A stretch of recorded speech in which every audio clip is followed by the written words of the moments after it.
Começando mais um podcast em casa e hoje sem o nosso amigo Cássio. O que aconteceu aqui, velho? Pô, será que ele foi demitido? Será que ele tá de férias? Não sei, será que ele tá entrando num projeto misterioso? Eu acho que ele já ganhou muito dinheiro no mercado imobiliário, ele tava no barco aí esses dias e ele não quer mais trabalhar. Então, acho que ele desistiu.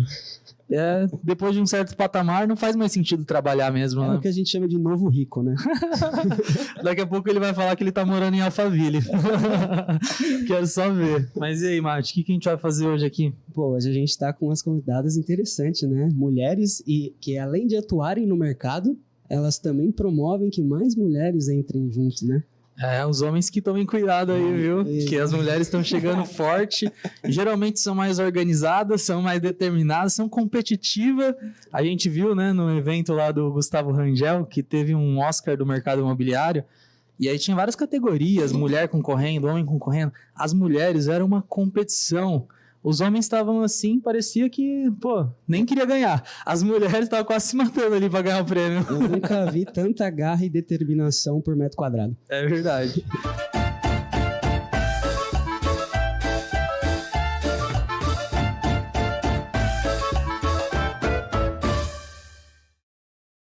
Bom, mas vamos apresentar elas aqui hoje. Sejam muito bem-vindas aqui ao Minha Casa. Vamos falar de leilão hoje, né? Que é um tema que nossa audiência gosta bastante. A gente já tem alguns vídeos que viralizaram no canal, né?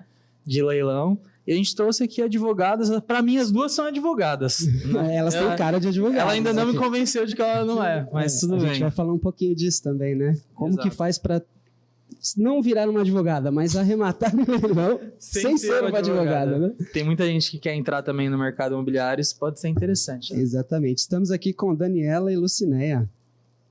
Oi, gente. É um prazer estar aqui com vocês. Obrigada pelo convite. Prazer é nosso. E é isso mesmo, nós viemos aqui para falar de como as mulheres devem entrar mesmo nesse universo dos leilões, que ainda somos em número muito menor, ainda é dominado pelos homens, mas nós estamos aqui mesmo com essa garra, com essa dedicação, e nós vamos mesmo aí alcançar esse número de homens aí nesse universo. Podem ter certeza, a gente volta aqui ainda para mostrar para vocês esses números, né, Daniela? Sim, com certeza.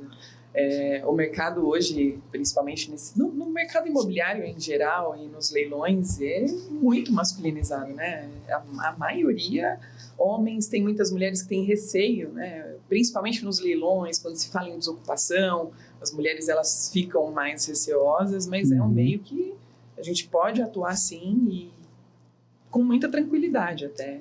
A gente acabou não detalhando, né? Mas não é o mercado imobiliário, mas elas atuam especificamente com leilões, né? Exatamente, Isso. leilões de imóveis. Legal. E como que vocês pararam nesse mundo, né? Como que vocês caíram? Você eu sei que é advogada. Mas eu não trabalhava com leilões. Eu sou advogada há 28 anos. E aí eu mudei para Boituva.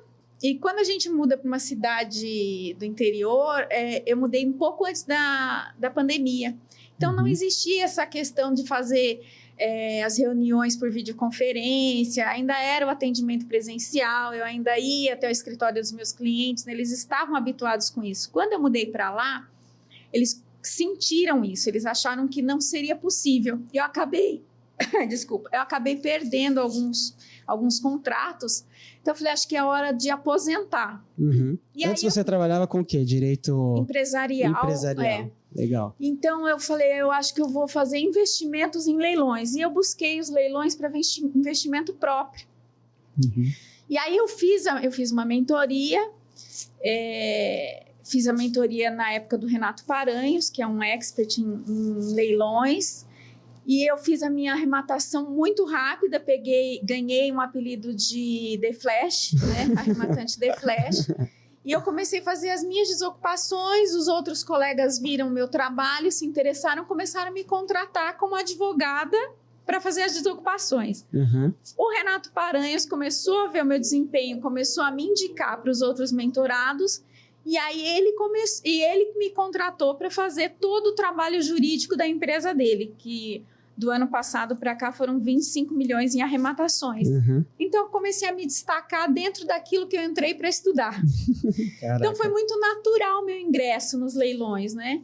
E aí, com tudo isso, eu fui convidada para fazer palestras, né? O ano passado eu participei aí do Investmob, criamos o Conectadas em Leilões.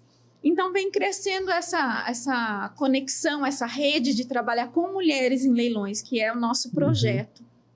Tenho aí uma mentoria, então, assim, hoje eu quero ajudar aqueles, né? A mentoria, ela é tanto para homens como mulheres, mas hoje eu quero ajudar pessoas a entrarem também nesse universo dos leilões, que é muito rentável e seguro. Mas foi essa, então, a minha jornada foi essa. Ela foi muito natural.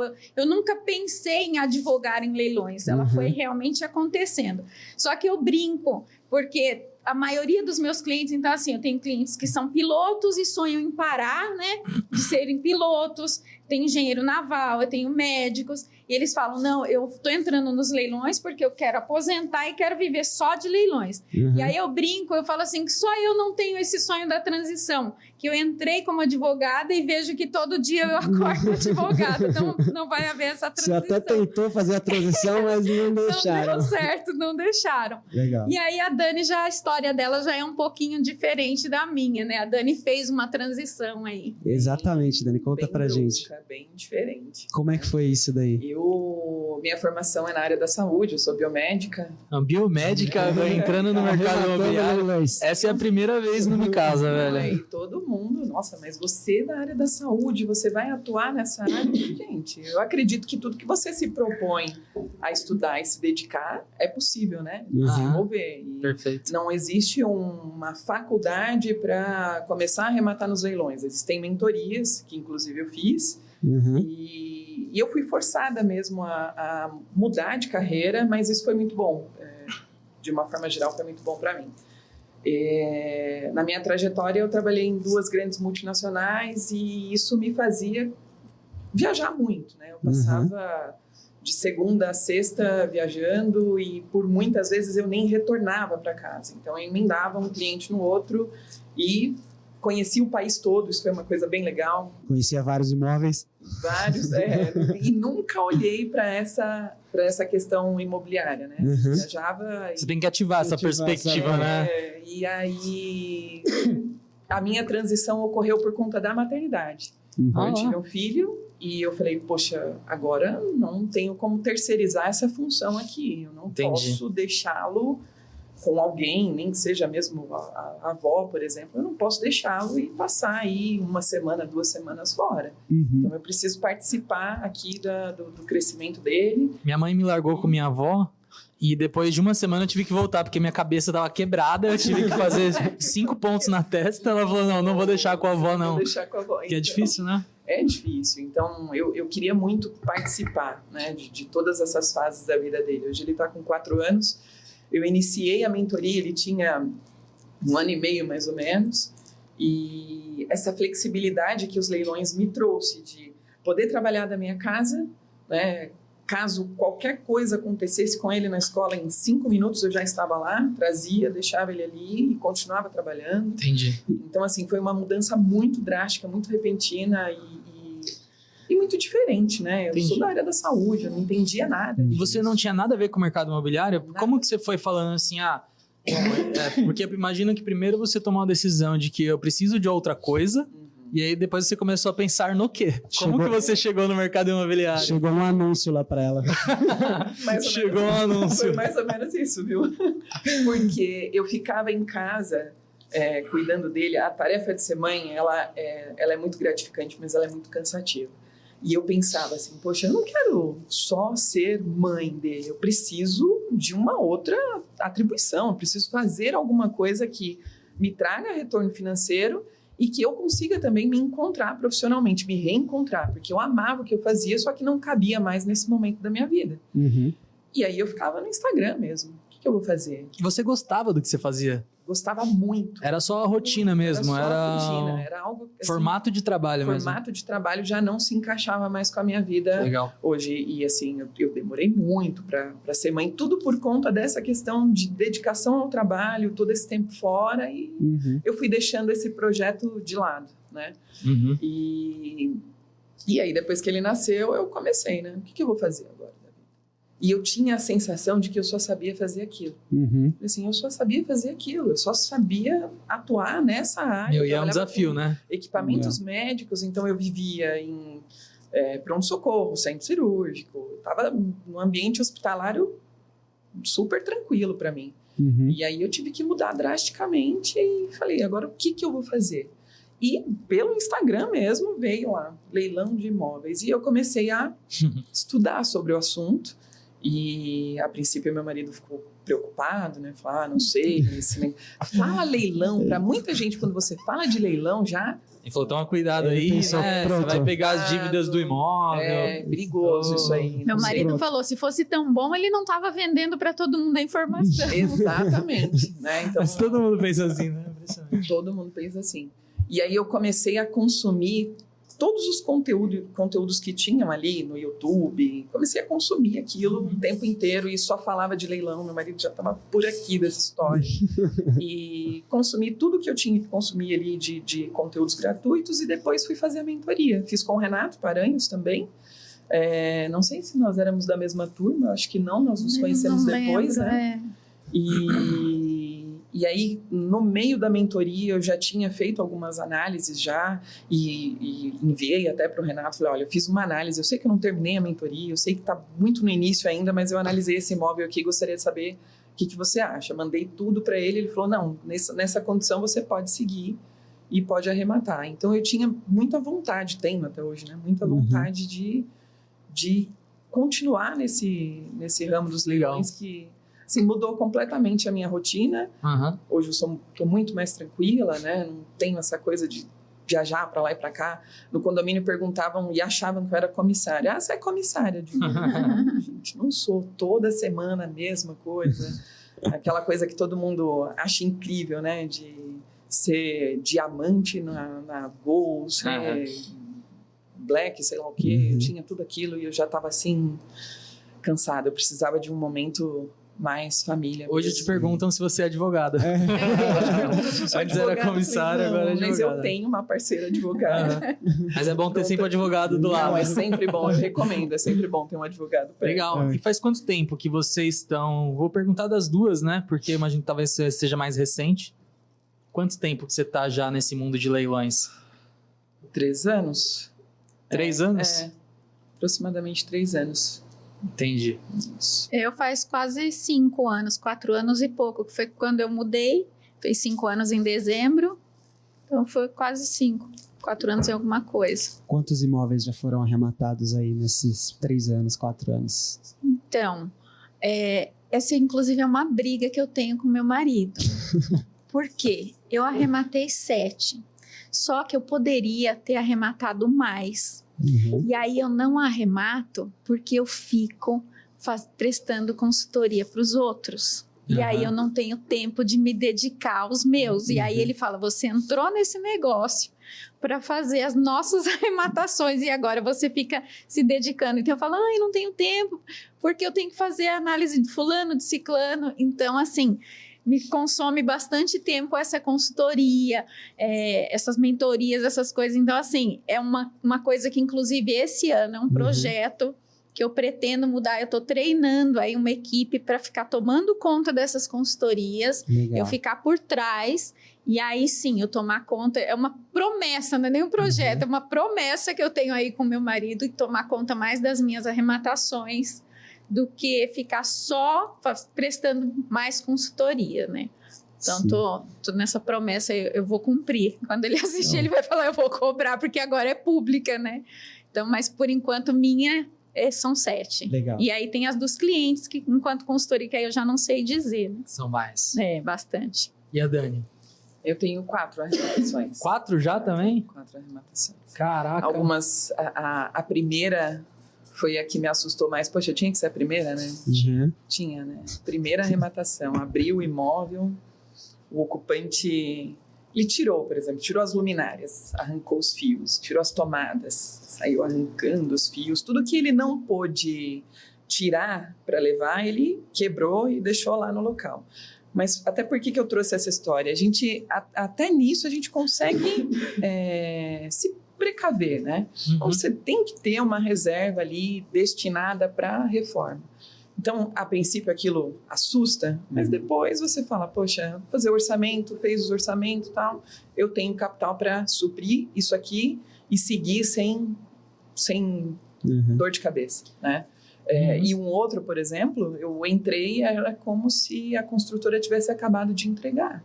Então, são surpresas que a gente vai ter no decorrer dessas arrematações e tá preparado, né? Se vier bomba, tá preparado para aquilo e o que vem de bom também, que ótimo. Exatamente. Legal, eu até quis perguntar quantos imóveis nesse curto período de tempo. Eu até esqueci, eu arrematei em sociedade com ela, Sim. tem mais 3, então são 10. É que eu falei só dos que são só meu e do meu marido, mas tem mais 3 em cotização com ela. Não, mas legal. Eu quis perguntar, porque às vezes no mercado imobiliário as pessoas tendem a se confundir um pouco com o mercado financeiro e achar que as coisas são rápidas. Mas se você pegar um período de 3, 4 anos aí, 10, 14 imóveis arrematados, se você somar, Sim. cara, é bastante coisa, porque envolve esses contratempos, né? Você tem a reforma, às vezes leva um pouco mais de tempo com burocracias que você não imaginava. Também a gente pergunta o número, porque a gente sabe que a galera gosta de saber, né? Quantos foram. Sim. Só que isso não quer dizer se você teve lucros, se foram boas operações, se não foram, né? Isso a gente quer entender aqui agora também, né? Exato. Que é o que importa no final do dia, se você vai conseguir viver de leilões ou ter uma segunda renda legal, aumentar seu patrimônio. Todo né? mundo tem as suas histórias de lucros e prejuízos, né? Sim. A minha primeira arrematação foi, assim, excelente em todos os sentidos. Foi sorte de principiante, será? Ou foi uma boa avaliação? Não, porque graças a Deus, né? Esse histórico de sucesso, ele vem se repetindo. Mas é que, assim, a primeira, acho que a gente vai com tanto medo, né? E deu tudo tão certo. Porque eu lembro que Você nem acredita, né? Então, assim, a gente guarda muito todas as lembranças, né? Da primeira arrematação. Eu lembro que, na mentoria, o Renato falou assim, uma vez numa aula, olha, as pessoas, elas julgam muito a gente por trabalhar com isso, mas, às vezes, o próprio devedor quer virar a página da vida dele, né? E então, às vezes, a gente faz um bem para o cara, você não acredita, mas isso acontece. E eu ouvi aquilo, eu sinceramente pensei assim, tá bom, vai, próximo, né? Eu, sinceramente, foi o que eu pensei na hora, tudo bem. E aconteceu exatamente isso comigo na minha primeira arrematação. Eu comprei um imóvel lá no Guarujá, viu, Chay? Lá no Guarujá, um apartamento maravilhoso, num condomínio ótimo, tinha sauna quente, sauna seca, tinha de tudo no condomínio, 3 dormitórios. E aí, quando eu tomei posse, que tomei muito rápido também, o imóvel era todo com móveis planejados, e aí tinha de tudo, porque era uma família, eles não locavam para temporada. E essa família era de um vereador. Eu só não vou falar a cidade para não identificar, né? Mas era de um vereador. Então, um cara super tranquilo. E aí, nós marcamos para ele ir lá retirar as coisas, né? A mobília, eu negociei com ele. Então, todos os móveis planejados. Para você ter uma ideia, tinha sala de jantar, tinha cozinha, tinha copa. Tudo planejado. Pô, mas se ele quisesse tirar os planejados também ia ser difícil, né? Mas tem gente que tira, né? Porque não incorpora o imóvel, né? Então, todos esses móveis eu paguei R$20 mil. Caraca, então, para mim foi ótimo. Ele tinha um projeto que tinha planejados até no teto da sala, para você ter uma ideia. Então, é um apartamento muito bonito. E aí ele falou, eu só queria levar minhas coisas pessoais, né? Então nós marcamos, aí chegando lá ele tinha aparelho de jantar com xícaras, né, de chá, de café. Só que tinha muita coisa. E eu acho que o cara já devia ter uma casa muito bem montada. Ele olhou aquilo, tava ele, os filhos, adolescentes e a esposa. Ele falou assim, acho que ele pensou, eu não tenho para onde levar. Aí ele falou, vocês gostariam de ficar com isso? Louça boa. Aí a gente, se você quiser deixar, né? Aí ele falou, olha, nós fomos muito felizes aqui e se vocês aceitarem, a gente deixa de presente para vocês e eu espero que vocês sejam tão felizes quanto a gente foi. E assim, pra gente tá virando a página, meus filhos cresceram, não querem mais vir para cá e era só uma despesa para mim isso aqui.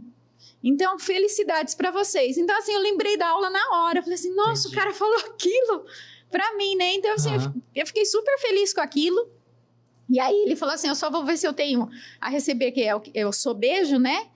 Então ele falou, só vou ver se eu tenho alguma coisa a receber e boa sorte para vocês. Pegou o que ele queria, deixou assim toda a louça pra gente, que nós vendemos já completo também, que já valorizou o imóvel, né?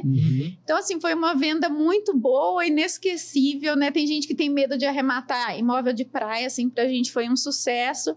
Então assim, de lá pra cá tem vindo sucesso. Eu posso falar para vocês, eu arrematei por 312, vendi por 650. Que maravilha, hein? Então, assim, eu acho com móveis planejados e tudo, hein? Eu acho que dá para viver de leilões, né, gente? Eu acho que dá para começar a viver de leilões. Eu acho legal que você está contando o primeiro caso, e eu queria até explorar um pouco mais isso, porque eu acho que tem muita gente que quer arrematar o primeiro, né? Quanto tempo que levou para vocês duas, né, tomarem coragem para investir em leilão na primeira arrematação de vocês?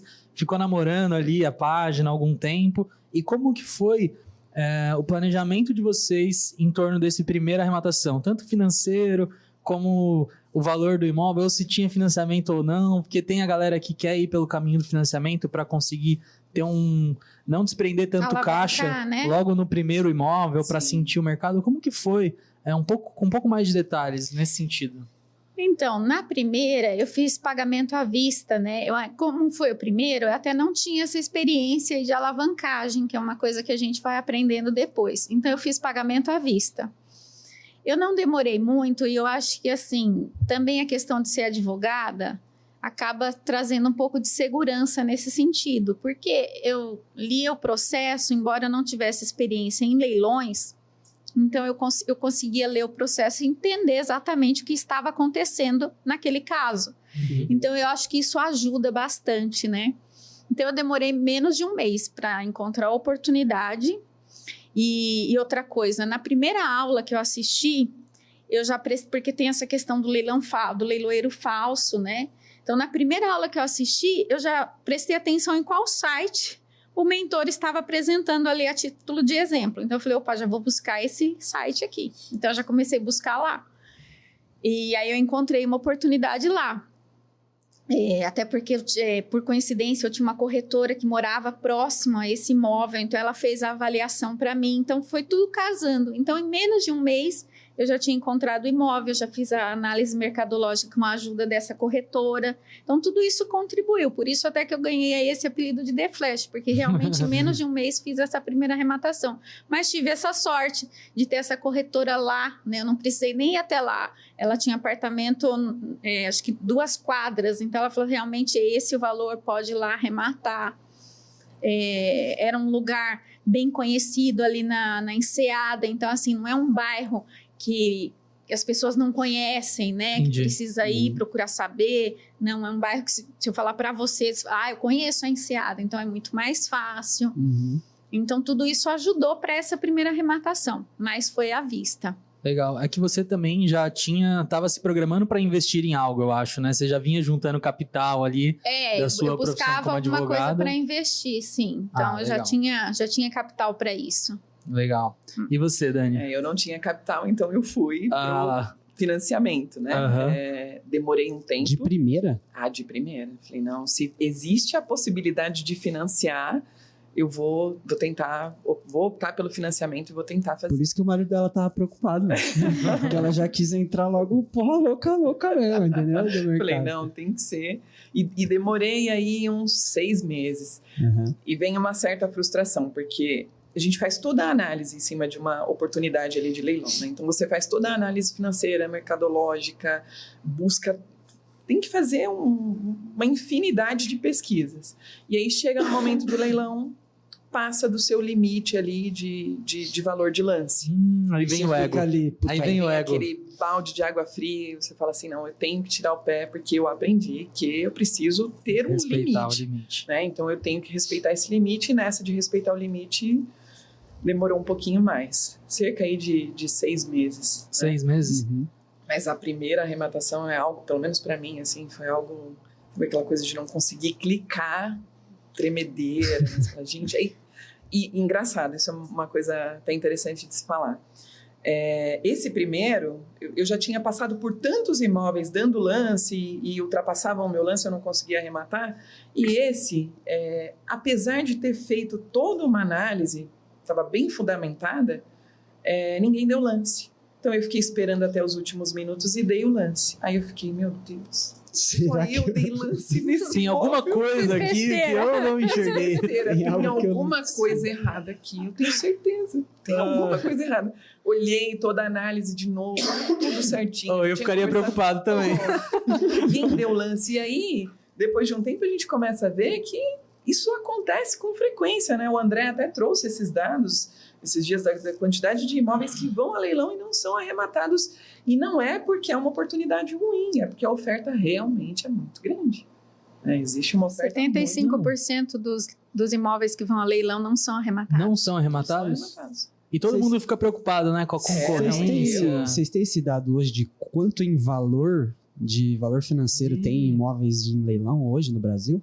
Deve ser difícil. Ai, ele até chegou a falar, mas eu não me recordo. Deve ter muito. Mas vamos pesquisar depois. Me veio aqui na cabeça agora e de repente você já tinha. Não tem. Mas o André da Leilão Imóvel tem. Ele tem esse dado, com certeza. Depois bate um papo com ele, ele tem todos esses dados. Mas deve ser... Porque o que vocês estão falando pra mim é assim, cara, nem todo mundo tem todo o dinheiro disponível, entendeu? Então, dependendo de quanto você tem ali de imóveis em leilão, quanto você precisa de capital pra de fato arrematar, se você não tem a opção aí do financiamento ou outras formas, né? Eu fiz uma arrematação com 15%, 20% de entrada. Mas hoje, a Caixa, a mãe Caixa, né, te permite fazer um financiamento com 5%.